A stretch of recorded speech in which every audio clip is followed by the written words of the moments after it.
Hello and welcome, dear parent of the Virgo child.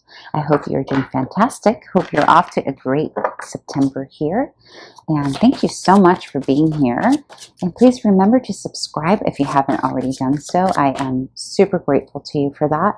And please also remember that this is not a gender-specific read, so please adjust gender as it best resonates with you, your household, and your kiddo. And finally, please remember that you are all welcome here, all age ranges. Some of you are here for itty-bitty babies, others of you are here for teenagers, and others of you are here for every age in between. Just know that not every month is going to resonate because we are reading for different general energies here. But if the sun sign does not resonate, you may want to listen to the rising and or the moon sign of your child for a more in-depth reading or info. Okay, so let's get started with what Virgo is experiencing, your little child, what child Virgo is experiencing during the month of September here, 2021.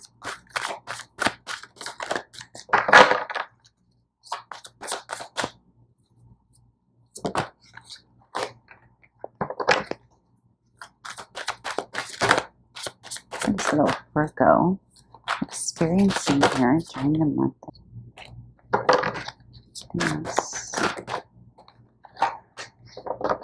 Okay, dear parents, so we have some heavy energy here, but it's okay, it's temporary. So we start with the Death card, High Priestess, and the Ten of Swords. So already off the bat, I'm getting this feeling that little Virgo is carrying a burden that he or she is not necessarily being very open about. So, and the Ten of Swords is very heady. So usually it's anxiety-based, it's fear-based. Sometimes there's lack of sleep that's happening here. And it's paired with the High Priestess, which is all about keeping things a bit hidden, secretive, but highly intuitive at the same time. So there could be a feeling here, especially those of you who have a little bit of older age range here for Virgos, there could be a sense of like a little Virgo here exploring and learning how to deal with intuition and the difference between, you know, fear and intuition, or anxiety and intuition. There's a big emphasis on that. But mainly what I feel here is that there's a significant change that has taken place in the household because we have the card of transformation here, which is the Death card. Now, Death card usually comes up with something significant has shifted in the household. Sometimes this can refer to parents separating or a relationship in the life of the parent shifting. So either a new romantic partner has come in, or, you know, something significant has shifted the energy of the household. It can also be about moving away, you know, completely moving into a new town, a new school district, a new classroom. It's basically the bottom line here with the Death card is that something significant has happened. Significant change has taken place, causing transformation in the household and the life of your little Virgo, which in this case has your little Virgo, you know, carrying a significant emotional and mental burden regarding this shift that has happened. You know, it could also be sometimes, this could be separating from friends, right? So like, let's say here in the US, a lot of kiddos are going back to school. So there can be a loss in that, right? Like moving away from an old classroom and friendships and, you know, feeling the burden of that. There's something else happening here in the household. And so that, you know, is pretty heavy energy coming in here in September. But also the High Priestess, what's beautiful about the High Priestess, the way the High Priestess self-regulates when they're feeling, you know, this anxiety and this heaviness and burden is by sort of going inward and maybe withdrawing a bit and being in their own kind of la-la land, if you will. And so if you notice your little Virgo doing that, that's their way of self-regulating this anxiety.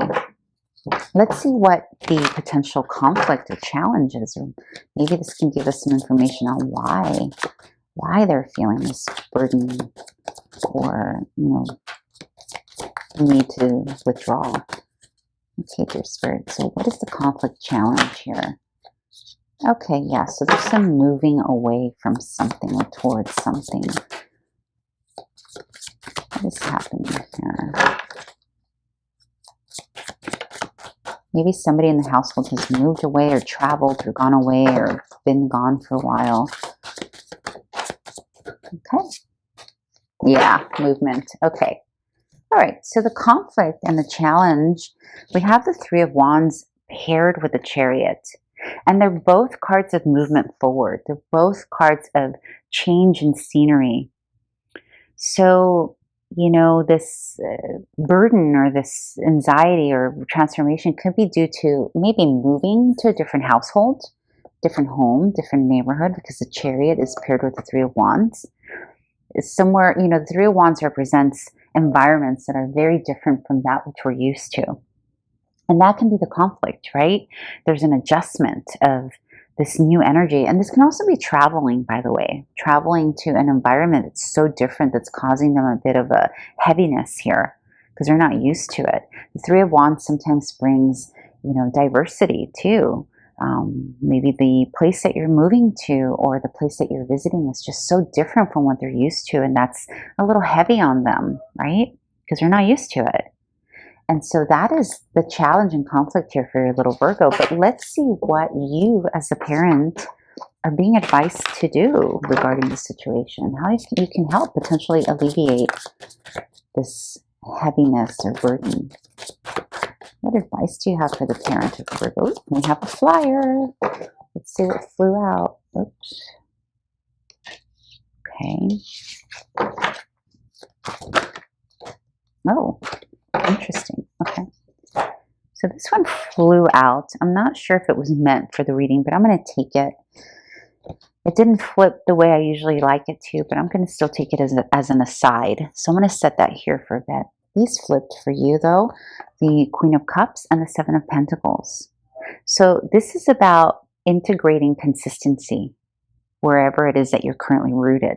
So if you are moving, if you have moved, or if you're traveling, figuring out a way to continue the consistency, continuing, also communicating with your little one why this shift, this change is valuable to their growth or your family, why this move is important for your family, the future investment of it, or the, not the investment, but like the future result of this, you know, the benefit of this move, change, or travel, or change in perspective, why it's important, while also integrating consistency. This is very key. That is key, I should say. And the Queen of Cups. And the Queen of Cups is about continuing to be the leader of your household, very firmly saying what you mean, meaning what you say regarding this change that's happening, continuing to give love and affection through the shift while creating consistency, and also explaining that there is potentially a tangible benefit here, a financial benefit. Maybe you're moving because it's going to allow your family to live better financially. You know, in any case, this is about communicating with love, standing in your leadership capacity as a parent with love, while you explain to your little one why this is a benefit, how it's the best thing for you and your household and them in the long term. Consistency is key, though. And then we have this flyer, which I'm not sure. I'm going to take it anyway. It's the star. It also represents the sign of Aquarius. That may or may not mean something to you, dear parent. But this is also the card of upliftment and hope and inspiration. So including topics of inspiration to the conversation of why this is beneficial. You know, inspiring your little one with why, you know, this is going to be great for the family as a unit, or to them as an individual. There's a lot of beauty here.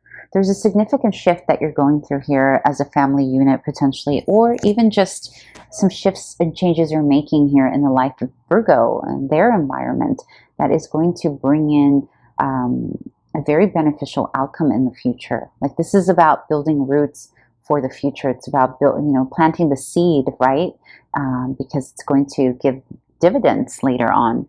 And so you're prepping whatever it is you're doing here for your child in September, whatever it is that they're experiencing, whatever the shift is very much a positive for the long term. So good job, dear parent, and I hope this was helpful. And please, if you haven't already subscribed, please do so. I'm also asking all parents this month if you can please ask 2 to 3 of your friends, family members, loved ones to subscribe to my channel. Of course, only if they are into tarot and into child tarot as well. I would greatly appreciate you for doing that. Thank you so much, dear parent, and I'll see you back here soon. Bye.